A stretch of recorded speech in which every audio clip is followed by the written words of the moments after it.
Наконец-то мы повернули с трассы Хандаги в сторону Якутска. Мы грузимся, а вы без штанов.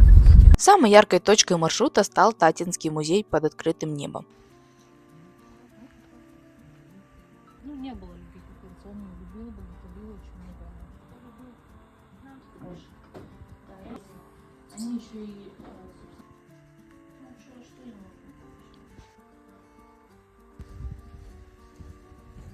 Баянай алгыга, то есть алгыз от баяная, да?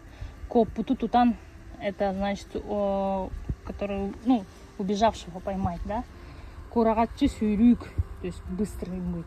Барбыты богатчи байбырла, то есть того, кто ушел, он должен, ну, как бы обогатить вам, да, то есть очень много вам дать изобилия.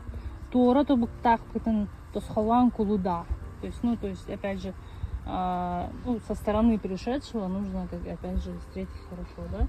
И адар мостагаттан анан кулуда. Эксукулях Алексей.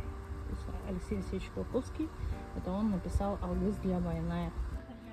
Мы будем бежать.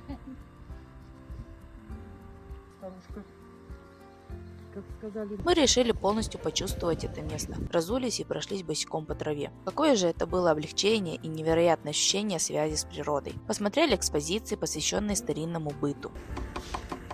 Дальше дорога, хоть и была быстрой, давалась уже тяжело. Чувствовалась накопившаяся усталость.